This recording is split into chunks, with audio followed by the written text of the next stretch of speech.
The small coastal town of Pine Harbor moved at its own pace. Not too fast, not too slow. Just right for someone like Elena Morales, who had lived there all her life. The salt in the air, the sound of seagulls in the morning, and the tight-knit community had been the backdrop to her simple but meaningful existence. Elena wasn't rich by any measure. She worked at Mabel's diner during the day, serving pancakes and coffee with a smile that never revealed how tired she truly was. At night, she cleaned offices in the small business district, her hands rough from years of hard work. But she never complained. Every dollar she earned was for her son, Mateo. Mateo was 17, bright-eyed and full of dreams. Unlike many teens who couldn't wait to escape their small towns, Mateo loved Pine Harbor. He would spend hours at the beach, sketching the horizon or helping Mr. Wilson fix boats at the harbor. He had his mother's warm smile and kind heart, but he'd inherited his father's height and curious mind. His father, who had died in a fishing accident when Mateo was just 5, would have been proud of the young man his son had become. "Mom, I got an A on my science project," Mateo announced one evening as Elena returned home, her body aching from a double shift. Elena's exhaustion melted away instantly. "That's wonderful. I told you all those late nights would pay off." Mrs. Chen said I should consider applying to those science summer programs. You know, the ones at the big universities. Elena felt a mix of pride and worry. Those programs cost money they didn't have. But she nodded enthusiastically. "We'll figure it out. We always do." That night, as she counted the tips from her jar and added them to their Mateo's future fund, she made a silent promise to work even harder. Maybe take on weekend shifts at the grocery store too. Her son deserved every opportunity. But life had other plans. It started with a nosebleed that wouldn't stop. Then came the bruises that appeared without reason. When Mateo began feeling too tired to go to school, Elena knew something was wrong. Really wrong. "It's probably just a virus," Dr. Thompson said during their first visit to the clinic.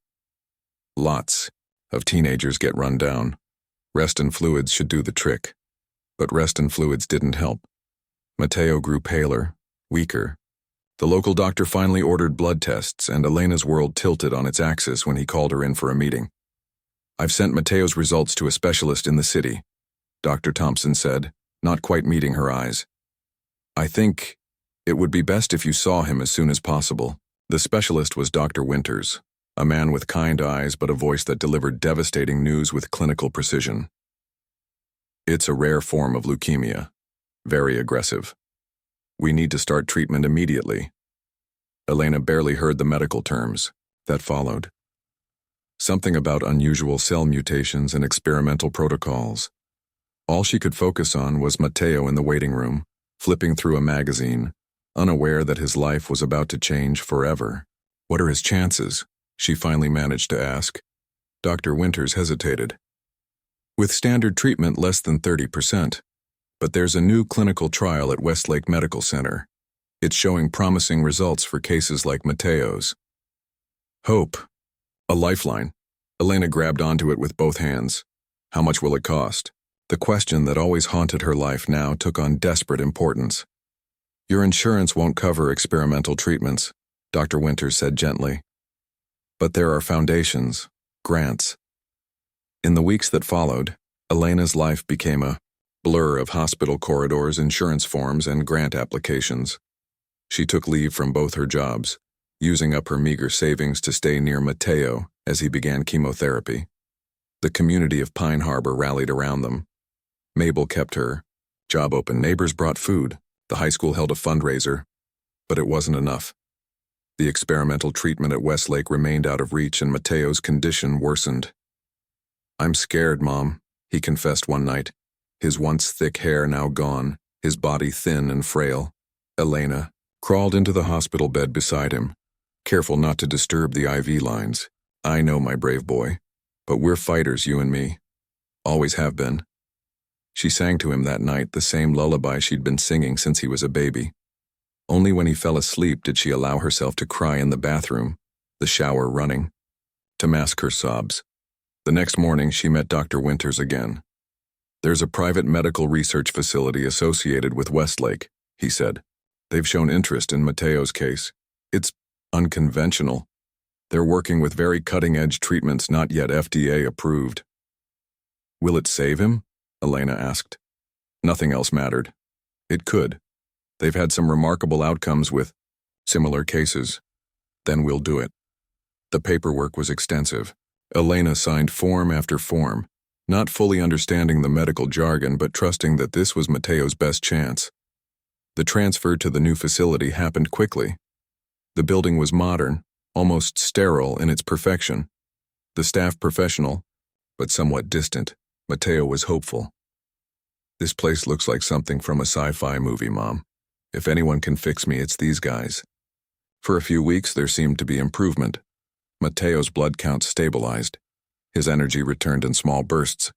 Elena slept on a cot in his room, working remotely for Mabel doing bookkeeping to earn at least some income. Then came the seizure, violent and unexpected. Elena was escorted from the room as doctors rushed in. Hours passed before Dr. Reed, the facility director, approached her in the waiting area. I'm deeply sorry, Mrs. Morales. We did everything we could. The words didn't make sense. Elena pushed past him into Mateo's room, but her son lay still, the machines silent. Someone was explaining brain hemorrhage, complications, unforeseen reactions to the treatment. None of it penetrated the fog surrounding her. No, she whispered, touching Mateo's still warm hand. No, this isn't right. The funeral was a blur. Pine Harbor mourned alongside her. Mateo was buried in the small cemetery overlooking the ocean he loved so much. Elena stood dry-eyed through the service, through the condolences, through the well-meaning neighbors who brought casseroles and sympathy. It wasn't until everyone left that the truth hit her. Her son was gone. Her reason for everything was gone. Or was he? The thought came to her 3 days after the funeral, as she sat staring at his untouched bedroom. Something felt wrong. The medical facility had rushed the death certificate. They'd discouraged an autopsy, citing the extensive treatments that had already put his body through enough. They'd even covered the costs of the funeral, a compassionate gesture that now seemed suspicious. And there were the dreams, vivid dreams where Mateo called to her, telling her he was trapped somewhere. Dreams so real she woke up convinced he was in the next room. People were kind but concerned as her behavior changed. She stopped going to work, stopped answering her phone, started spending hours at Mateo's grave, first sitting quietly, then talking to him, and finally screaming that something wasn't right. He's not dead. I can feel it. A mother knows, she yelled at Father Thomas, who had gently suggested grief counseling. The whispers around town grew. Poor Elena, they said. She's lost her mind with grief. Someone should do something. But Elena couldn't shake the feeling. Little things kept nagging at her. The way the facility had hastily processed Mateo's death. How they'd denied her request to see his medical records afterward. The strange call she'd received from an unknown number, with nothing but breathing on the other end before it disconnected. One rainy Tuesday, 6 weeks after Mateo's death, Elena found herself at his grave again. The groundskeeper had stopped, asking her to leave when the cemetery closed. He simply pretended not to see her sitting there until dark. I know you're not here, she whispered, touching the cold stone. I don't know where you are, but I'll find you, I promise. The rain soaked through her jacket, plastered her hair to her face, mixed with her tears. Her voice grew louder, more desperate. He's not dead, she screamed into the storm. My son is not dead. Lightning flashed, illuminating a figure standing several rows away. A man in an expensive coat watching her with an unreadable expression. Elena didn't care. Let another person think she was crazy. It didn't matter what anyone thought anymore. What she didn't know was that the stranger wasn't just anyone. And he wasn't there by accident. His visit to this small-town cemetery would change everything. For her, for Mateo, and for the powerful people who had secrets worth killing for. The man watching Elena from across the cemetery wasn't supposed to be in Pine Harbor at all. His private jet should have been heading to Tokyo for a tech conference, where he was the keynote speaker. But Richard Hayes had always followed his gut, and this morning his gut had told him to visit his parents' graves. Richard's driver had been surprised by the sudden change of plans. "Pine Harbor, sir? That's at least 2 hours off course." "I'm aware, James." Richard's tone had ended the conversation. Now, standing in the rain at his parents' modest headstones, Richard wondered why he'd felt so compelled to come. His parents had been gone for 15 years, a car accident that left him at 23, the reluctant heir to Hayes Technologies. The small-town couple who raised him to value hard work and honesty wouldn't recognize the life he lived now, with his penthouse apartments and business empire worth billions.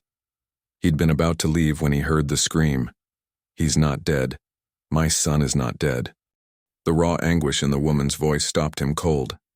Through the curtain of rain he saw her, soaked to the bone, clinging to a fresh gravestone, her body shaking with sobs. Richard should have walked away. Other people's grief wasn't his business. He had a company to run, meetings to attend, a life carefully structured to keep messy emotions at bay. But something about the woman's certainty, the desperation in her voice, struck a chord. My nephew Danny had the same look, he thought. Danny, his sister's boy, who died last year from a rare blood disorder. Richard had poured millions into research, hired the best specialists, but nothing had saved him. The memory of his sister's face at the funeral, that same desperate denial, made his feet move toward the crying woman. "Excuse me," he said, approaching slowly. "Are you all right?" A foolish question. Of course she wasn't all right. Elena looked up, rain and tears making tracks down her face. She didn't seem startled by his presence. "No," she answered simply. "I'm not all right, and I won't be until I find my son." "Your son?" Richard glanced at the gravestone. "Mateo Morales," it read. "Beloved son. Taken too soon. They say he's dead, but he's not." Elena's voice had a strange calm now, as if she was stating an obvious fact like the color of the sky. "I know how it sounds. Everyone thinks I've lost my mind."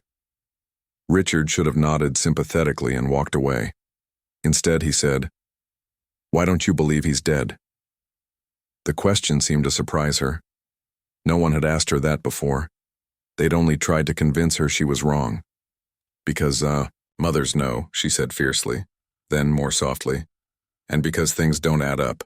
Richard found himself sitting beside her on the wet grass, his $1,000 suit soaking up mud, while she told him about Mateo's illness, the experimental treatment, the rushed death certificate, and her recurring dreams.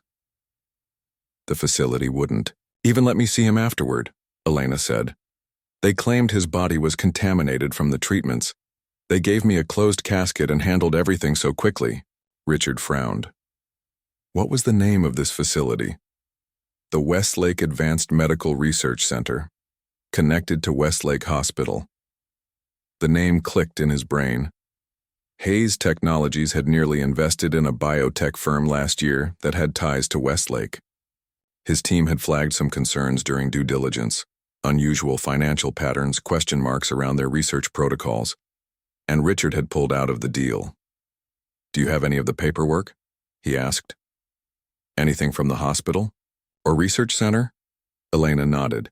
"At home, I've gone through it all 100 times looking for, I don't know what. I'd like to see it if you don't mind." Elena studied him properly for the first time, taking in his expensive coat, his well-groomed appearance. "Who are you? Why do you care?" A fair question. Richard rarely explained himself to anyone, but something about this woman's direct gaze demanded honesty. "My name is Richard Hayes. I lost someone to a similar illness recently, and some of what you're describing raises questions for me too." He didn't mention his company or his wealth, didn't pull out a business card or name drop. But Elena seemed to sense there was more to him than he was saying. "You're not from around here," she stated. "No, I grew up here, but I've been gone a long time. My parents are buried over there." He gestured toward the older section of the cemetery. Elena looked at him for a long moment, then stood up. I'm Elena Morales. My house is just down the road. You can look at the papers there. Richard was surprised at her trust, but then again, what did she have to lose? He called his driver while she gathered her things from beside the grave. A small backpack and what looked like one of her son's jackets. The drive took less than 5 minutes. Elena's house was small but tidy, the home of someone who took pride in what little they had. Inside, the walls were covered with photos of Matteo, growing up, a bright-eyed boy with his mother's determined chin and warm smile. Tea? Elena offered automatically, her hostess instincts kicking in despite everything. No thank you. The paperwork? She disappeared into a bedroom and returned with a box labeled Matteo's Medical. Inside were dozens of folders, neatly organized, by date. Richard started reading, asking occasional questions about treatments and timelines. The more he read, the deeper his frown became. This consent form, he said, holding up a document with Westlake's letterhead. Did they explain what you were signing? Elena shook her head. Not really. There was so much happening so fast. Matteo was getting worse, and they said this new treatment was his only hope. Richard read further, his tech-trained mind picking up inconsistencies in the documentation.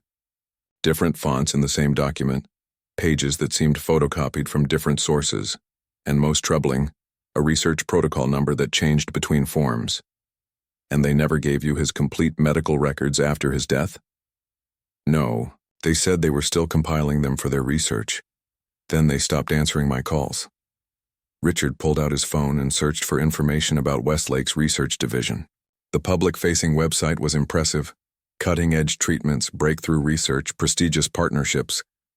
But Richard knew how easy it was to create a convincing digital facade. There's something not right here, he said finally. The consent forms you signed, they're problematic. And some of these treatment descriptions don't match known protocols for leukemia treatment. Hope flared in Elena's eyes. So you believe me? You don't think I'm crazy? I think you're a mother who sensed something wrong. I don't know if your son is alive, but I do think there are serious questions about what happened to him. Those words, spoken by someone other than herself, seemed to release something in Elena. She covered her face with her hands and wept. Not the wild screams from the cemetery, but quiet tears of validation. Richard felt uncomfortable. Emotions weren't his territory, but he also felt a growing anger. If his suspicions were correct, someone had taken advantage of this woman's desperation and possibly done much worse. I have resources, he said when her tears subsided. People who can look into this more thoroughly. With your permission, I'd like to help. Elena wiped her eyes. Why would you help a stranger? Richard thought about Danny again, about his sister's face when the doctor said there was nothing more they could do. He thought about the millions he'd spent trying to save his nephew too, late to make a difference. Because I couldn't save someone I cared about from a disease like this, and because if something unethical is happening at that facility, it needs to be stopped. He didn't add that Hayes Technologies had the power to open doors, access records, and apply pressure in ways that Elena Morales, waitress and office cleaner, never could. Elena's gaze was direct, measuring his sincerity. If there's even a chance Matteo is alive, then we need to find him, Richard finished. He made a call, speaking in brief clipped sentences. When he hung up, he turned to Elena. I have people looking into Westlake now. I need to know everything you can remember about Matteo's time there. Every doctor, every nurse, every detail, no matter how small. As night fell on Pine Harbor, Elena and Richard sat at her kitchen table, piecing together the puzzle of Matteo's treatment and apparent death. Outside, the rain had stopped, but darker storms were gathering on the horizon. Storms that would shake the foundations of a medical empire and change both their lives forever. Unknown to either of them, a security camera across from Elena's house had captured Richard's arrival. In a sleek office hundreds of miles away, an alert popped up on a computer screen. Facial recognition software identified Richard Hayes, CEO of Hayes Technologies, entering the home of Elena Morales. A man in an expensive suit frowned at the screen, then picked up a phone. We have a problem, he said. The Morales woman has Made a powerful friend. Yes, that Hayes. Find out what he knows. And move the subjects from Facility 3 immediately. We can't take any chances. By morning, Richard's world had shifted into the controlled chaos he knew best.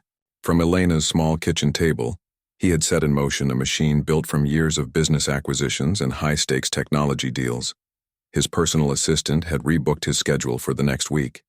His legal team was gathering information on Westlake Medical Research Center. His security chief had dispatched a team to Pine Harbor. Elena watched it all with a mixture of hope and disbelief. "You really think we can find out what happened to Mateo?" she asked, setting a cup of coffee in front of him. It was nowhere near the artisanal brew his chef prepared each morning, but Richard found himself appreciating its straightforward strength. "I think we can find the truth," he said carefully, "whatever that might be." Elena nodded, understanding his caution.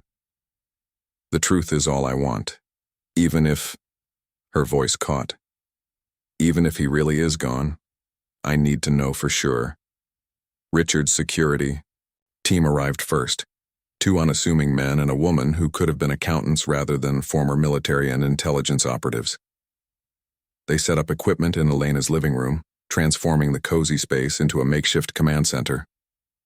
"The house needs to be secured," explained Diane, the team leader. "If Westlake realizes you're working with Mr. Hayes, they might take an interest in your activities."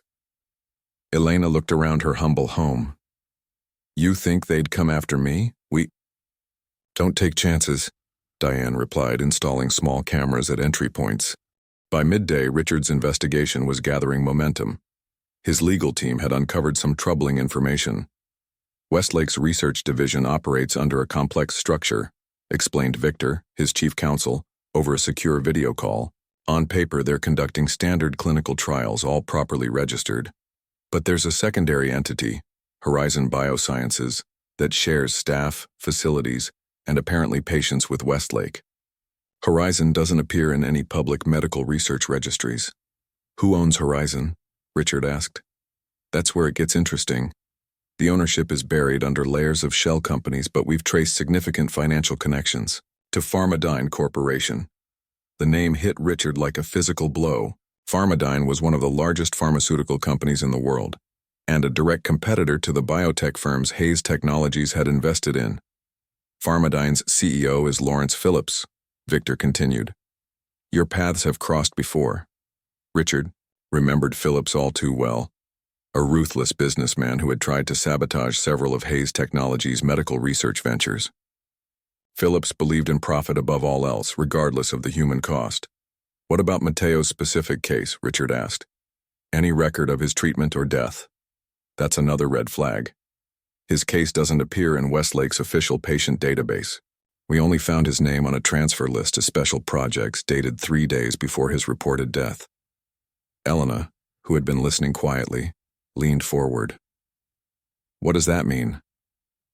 "It means," Richard said, meeting her eyes, "that your instincts were right. Something happened to Mateo that they're hiding." While the legal team continued digging, Richard's tech specialists were working on another angle. Westlake's computer systems were well protected, but Hayes Technologies employed some of the best hackers in the world, people who could find digital breadcrumbs where others saw nothing. "We've identified unusual patterns in their patient tracking system," reported Min, Richard's head of cybersecurity, that evening. "Several patients who were recorded as deceased still have active monitoring protocols in the system." "How many?" Richard asked. 17 in the past year, all with rare conditions, all marked as failed treatment cases. But their biometric IDs are still pinging the system daily," Elena gasped. "There are 16 other families like me? People who think their loved ones are dead when they might not be?" The thought was almost too much to process. Richard watched her struggling with the implications. "We need to find where those signals are coming from," he said to Min. "And we need to access the actual medical data, not just the tracking system." "That's the problem," Min replied. "The actual medical data is stored on a closed network. We can't access it remotely." Richard turned to Elena. "Do you remember anything about the facility itself? Layout, security, unusual features?" Elena closed her eyes, thinking back. It was strange. The main areas looked like a normal hospital, but Mateo's room was in a special wing. We had to go through 3 security doors to reach it. And I noticed there were no windows in that section, even though the building had windows everywhere else. Anything else? Staff behaviors, routines? The nurses changed shifts at odd hours, 2 a.m., 2 p.m. And there was a delivery each morning around 5 a.m. I saw it when I couldn't sleep. A refrigerated truck with no markings. Richard's security team exchanged glances. These were the kinds of details that pointed to something beyond standard medical care. "We need eyes inside that facility," Diane said. "And we need to move quickly. If they realize we're investigating, they might relocate the patients, or worse." The unspoken worse hung heavily in the room. If Pharmadyne was conducting unauthorized human trials, they wouldn't hesitate to eliminate evidence if threatened. Richard made a decision. "We go in through their supply chain, the refrigerated truck, find out who operates it, where it comes from, and we need someone inside the facility." "I'll go," Elena said immediately. "Absolutely not," Richard countered. "It's too dangerous, and you're too emotionally involved." "That's exactly why it has to be me," Elena insisted. "No one will question a grieving mother visiting the place where her son died. I can say I'm seeking closure, and I've been inside before. I know the layout." Before Richard could argue further, his phone rang. It was Victor with another update. "We've found something big," his counsel said without preamble. Pharmadyne filed a patent application 6 months ago for a treatment protocol for rare blood disorders. The clinical data they submitted includes results from patients who were officially recorded as deceased, including a 17-year-old male with the exact genetic markers as Mateo Morales. Elena's hand flew to her mouth. "They're using him for research. He's alive, and they're using him for research." Richard ended the call and turned to his team. "We need to move now. Diane, prepare a full tactical plan. Min, I want complete schematics of that facility by morning. And someone get me everything we have on Lawrence Phillips, personal habits, vulnerabilities, pressure points." As the team dispersed to their tasks, Richard found himself alone with Elena in the kitchen. "We're going to get him back," he promised. Elena studied his face. "Why are you really doing this? It can't just be because you lost your nephew. You're risking a lot for strangers." Richard considered deflecting the question, but Elena deserved honesty. "When my nephew was sick, I threw money at the problem. The best doctors, experimental treatments, anything that might save him. But it was too late. The disease had progressed too far." He paused, the memory still raw. "After he died, I discovered the treatment that might have saved him had been developed years earlier by a small research lab. But Pharmadyne had bought the lab, shelved the research, and buried it because they had a more profitable treatment in development. They let people die because saving them wasn't good for their bottom line." Understanding dawned in Elena's eyes. "This isn't just about Mateo, it's about stopping them." "It's about both," Richard said. "Finding your son and stopping a company that views human lives as collateral damage in their pursuit of profit." Outside, the sun was setting over Pine Harbor. In Elena's living room, Richard's team was building a plan to infiltrate one of the most powerful pharmaceutical companies in the world. The odds were overwhelming, but Richard had built his fortune on beating the odds. Across town in the local motel, a man checked in under a false name. He'd been sent to watch Elena Morales and report on her activities. When he saw the security team at her house, he made a call. "She's got professional protection. Hayes is taking this seriously." "Understood," replied the smooth voice of Lawrence Phillips. "Accelerate the timetable, move the subjects tonight, and find out exactly what Hayes knows." "What about the Morales woman?" There was a pause before Phillips responded. "No loose ends. Make it look like an accident." As night fell over the small coastal town, the pieces were moving on a deadly chessboard. In the shadow of grief and corporate greed, a mother's love and a billionaire's resources were about to collide with a system built on secrets and suffering. The plan came together with military precision over the next 48 hours. Richard's team had identified a night janitor at Westlake who was behind on his mortgage and eager for the generous bonus they offered in exchange for his security badge and a detailed description of the facility's night routines. The special wing, the one with no windows, is on the lowest level, Diane explained, spreading out blueprints across Elena's kitchen table. Access requires a keycard plus a biometric scan. Our janitor friend doesn't have clearance, but he's seen doctors use it. The scan is retinal, not fingerprint. So we can't get in that way, Richard concluded. Not through the front door, Diane agreed. But maintenance access might be possible. There's an HVAC system that serves the entire building, including the restricted area. Service access points should bypass some of the security. While they planned the infiltration, Min's team had been working on cracking Westlake's digital security. By the second day, they'd made a breakthrough. We've accessed their internal communication system, Min reported. They're moving patients tonight from what they call Facility 3 to a location they're referring to as the Island. The transport is scheduled for 1 a.m. Elena's face paled. They're moving him because they know we're looking. Richard's jaw tightened. Then we move tonight before they can transfer the patients. Min, can you trigger a security alert in another part of the building to draw attention away from the restricted area? Already planned. A small electrical fire in the east wing at 12:30 a.m. should pull most of the security team away from our target area. As darkness fell, Elena paced nervously in her living room while Richard's team made final preparations. Despite Richard's objections, she had insisted on being part of the operation. I'll stay in the van, she'd promised. But if Mateo is there, he'll need to see a familiar face. He'll be scared, confused. Richard couldn't argue with that logic. The truth was, he wasn't just concerned about her safety. He was worried about what they might find. What if Mateo was alive but irreparably damaged by whatever experiments they'd been conducting? What if he was alive, but in a condition no mother should have to witness? These thoughts were interrupted when Diane approached, with a concerned expression. We've got surveillance on a man staying at the local motel. He's been watching the house and making calls to a number we've traced back to Pharmadine's executive offices. Richard frowned. How long has he been there? At least since yesterday. And he's not alone. There's a second operative we've spotted near the hospital. They're watching both locations, Richard said. We need to assume our timetable is compromised. There's more, Diane added. We intercepted a partial message about making something look like an accident.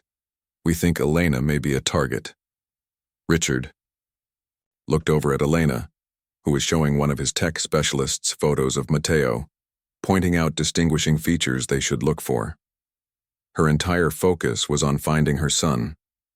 She hadn't even considered that she might be in danger herself. Died MBR 11 that night they moved out. 2 unmarked vans left Elena's house, one heading toward Westlake Medical Center, the other taking a circuitous route to throw off any potential followers. Richard and Elena rode in the second van, along with Diane and 2 of her security team. Remember? The plan, Richard told Elena as they approached the medical center. You stay in the van until we confirm the situation inside. If we find Mateo, we'll bring him directly to you. Elena nodded, though the determined look in her eyes made Richard suspect she would follow her own plan if necessary. The operation began precisely at 12:30 a.m. with a small electrical fire in the east wing of the facility. As predicted, alarms blared and security personnel rushed to respond. Using the janitor's badge, Richard's team gained access to a service entrance on the opposite side of the building. We're in. Diane's voice came through the secure communication system. Moving toward the maintenance access point now. In the van, Elena clutched Mateo's photo, her knuckles white. Richard sat beside her, monitoring the operation through a tablet that showed the team's body camera feeds. Approaching the restricted area came another update. Security is minimal, just as we expected. Minutes ticked by with excruciating slowness. Then, we've bypassed the first security door, proceeding to the main ward. Richard watched the footage as his team moved through sterile corridors that looked nothing like a normal hospital.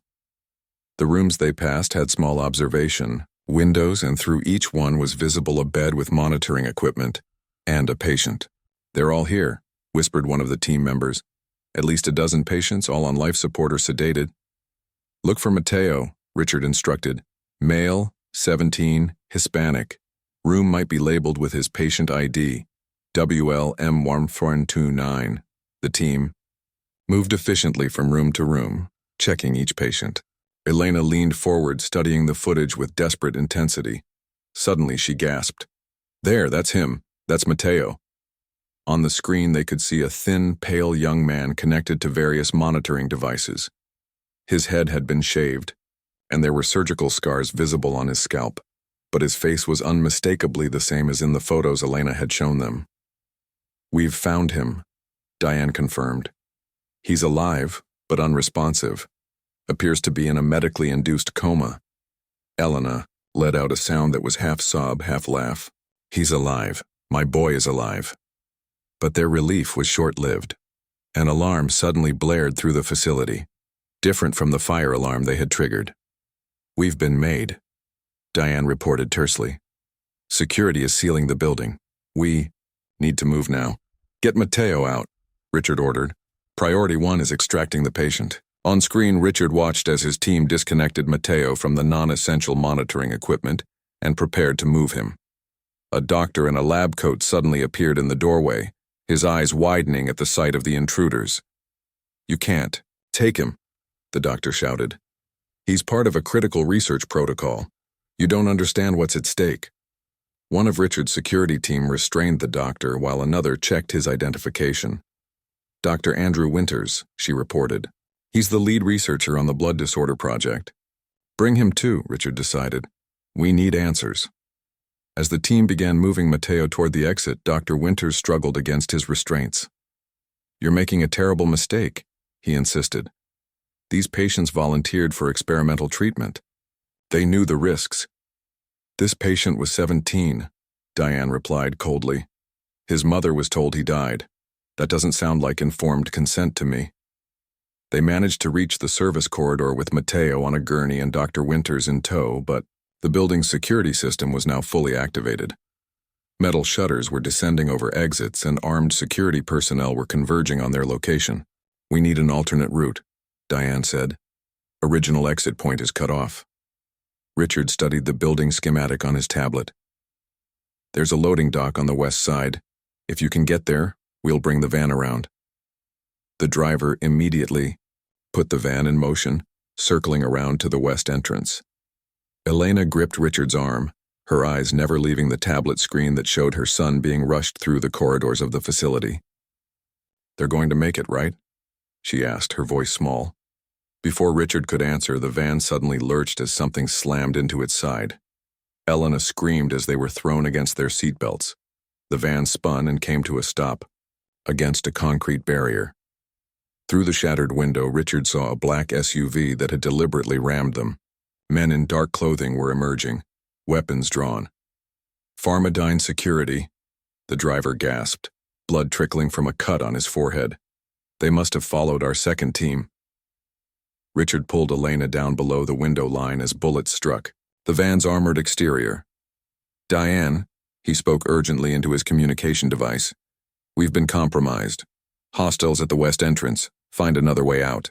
Inside the facility, Diane and her team were trapped between the approaching security forces and the blocked exit, where Pharmadyne's private soldiers waited. "We need to split up," she decided. "Team 1, create a diversion.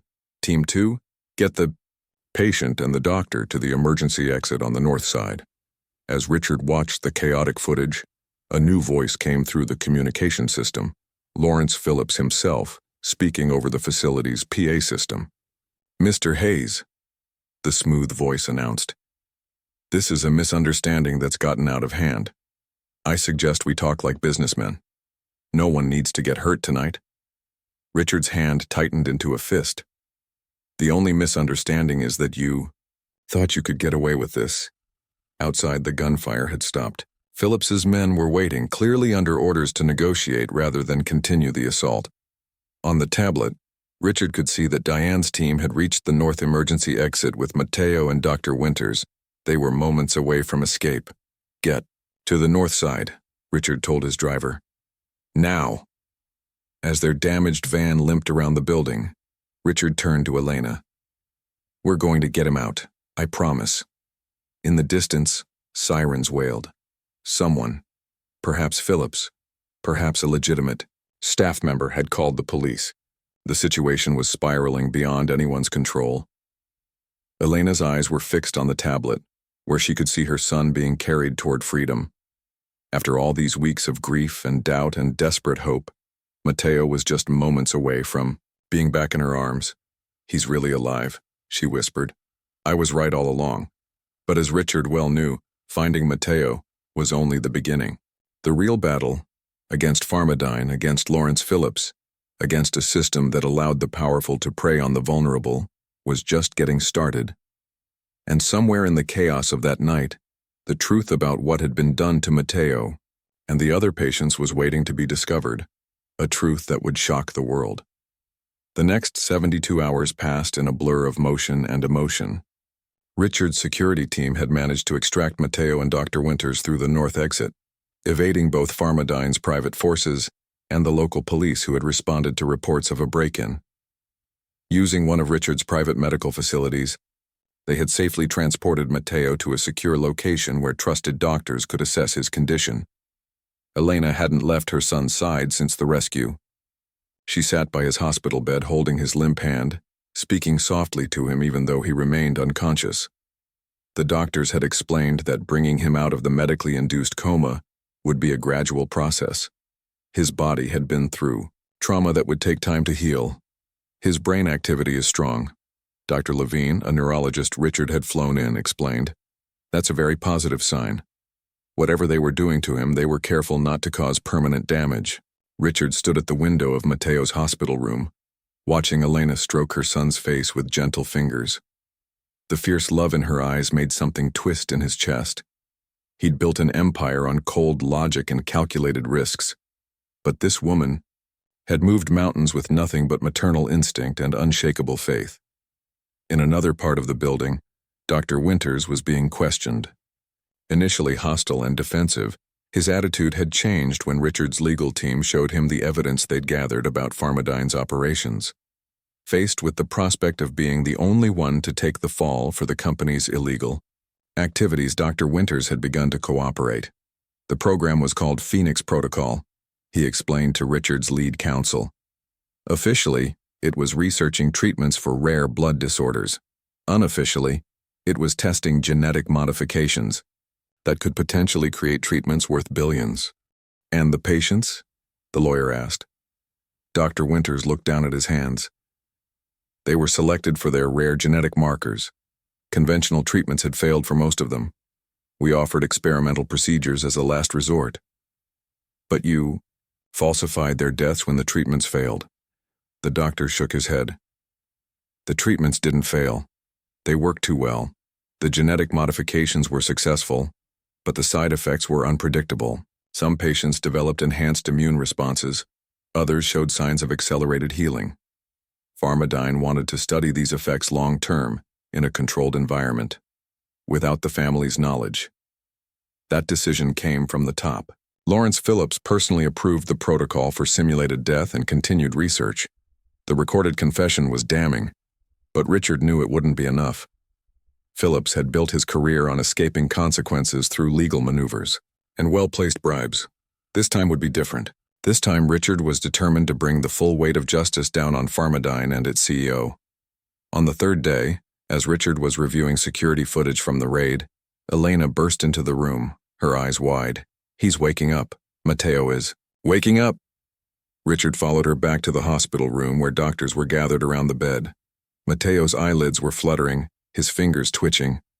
Elena pushed through to take his hand. "Matteo? Honey, it's Mom. I'm here. You're safe. Now." Slowly, the boy's eyes opened. Confused, unfocused at first, then gradually sharpening as they found his mother's face. "Mom?" His voice was a dry whisper. Elena broke down, tears streaming unchecked down her face as she gathered her son in her arms. "Yes, baby, it's me. I found you. I knew you weren't gone. I knew it." The doctor stepped back, giving them space for this private moment. Richard turned to leave as well, but Elena's voice stopped him. Richard, wait. Mateo, this is Mr. Hayes. He helped me find you. Mateo's gaze shifted to Richard, still confused, but grateful. Thank you, he managed. Over the next few hours, as Mateo grew stronger, the story began to emerge. He remembered being at the research facility, receiving treatments that made him feel alternately better and worse. Then there had been a seizure, a real one, not fabricated as they'd suspected. After that, his memories were fragments. Doctors, in masks, needles, voices discussing his remarkable progress. They kept me asleep most of the time, he explained, but sometimes I could hear things. Sometimes I knew Mom was near, like I could feel her. Elena squeezed his hand. I visited your grave every day. Maybe somehow you felt that. There were others, Mateo added. Other patients. I heard the doctors talking about them. Richard nodded. We know. There were 16 others in the facility with you. Did you get them out too? Mateo asked. The question hung heavy in the air. In the chaos of the raid, Richard's team had focused on extracting Mateo. The other patients had been left behind, likely moved to the island location Phillips had arranged. Not yet, Richard admitted. But we will. That evening, Richard called a meeting with his core team. The situation had evolved beyond a rescue mission for one boy. They were now facing a major corporation engaged in human experimentation, with 16 other victims still in need of rescue. We need to take this public, Richard decided. Full exposure, every detail of what Pharmadyne has done. His legal counsel looked concerned. Phillips will fight back with everything he has. The lawsuits alone could tie us up for years. I don't care. Those families deserve to know their loved ones are alive, and Phillips needs to face justice. The media strategy came together quickly. Richard's team had prepared a comprehensive file. Medical records, facility blueprints, Dr. Winter's confession, and most damning of all, footage from the raid showing the supposedly deceased patients alive in Pharmadyne's secret facility. But before they could execute the plan, Phillips made his move. Mr. Hayes, the smooth voice came through Richard's phone. I think it's time we discussed a resolution to this unfortunate situation. There's nothing to discuss, Phillips.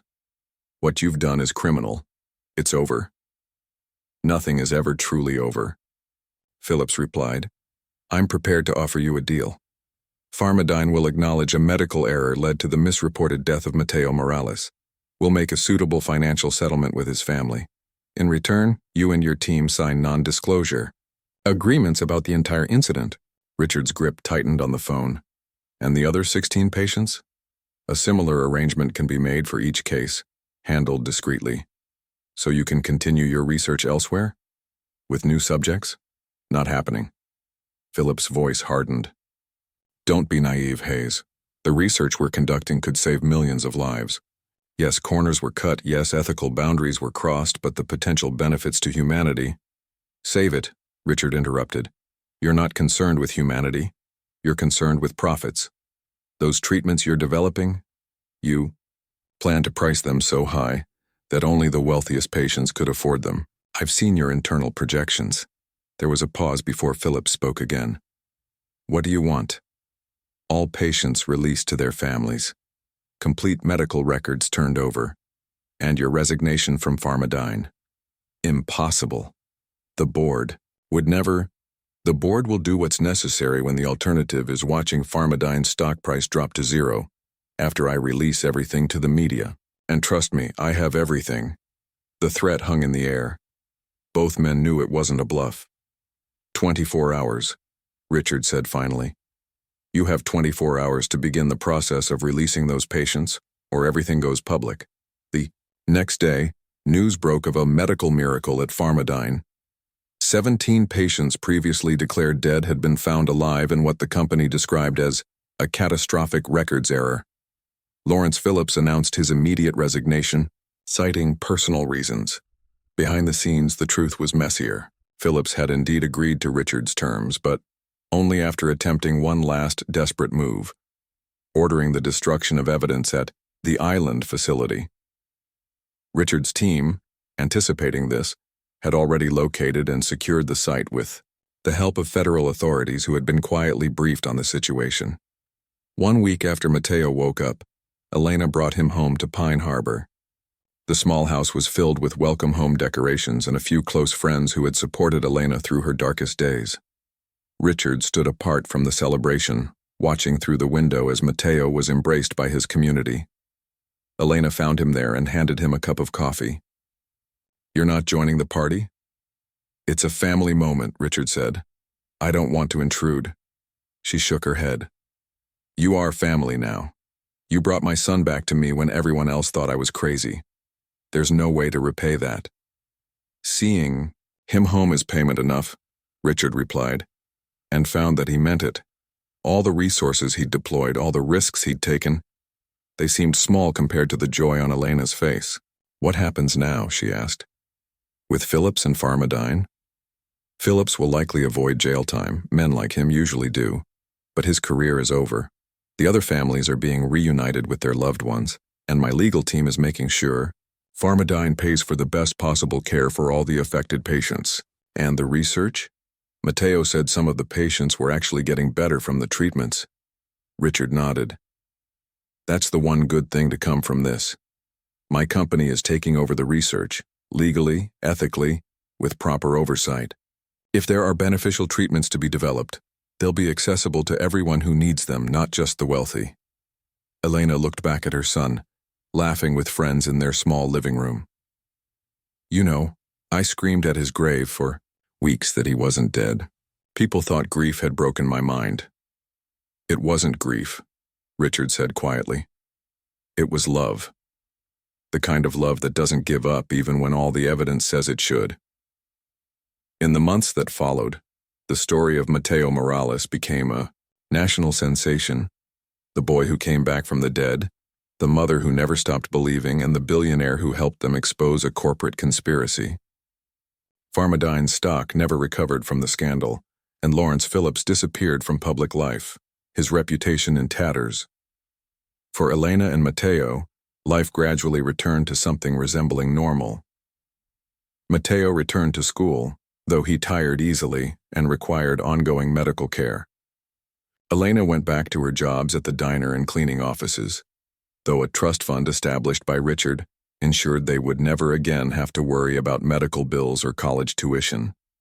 And Richard Hayes, who had built his fortune on technology rather than human connection, found himself with an unexpected extended family in Pine Harbor, a reminder that sometimes the most valuable discoveries aren't made in laboratories or boardrooms, but in the unshakable bond between a mother and her child.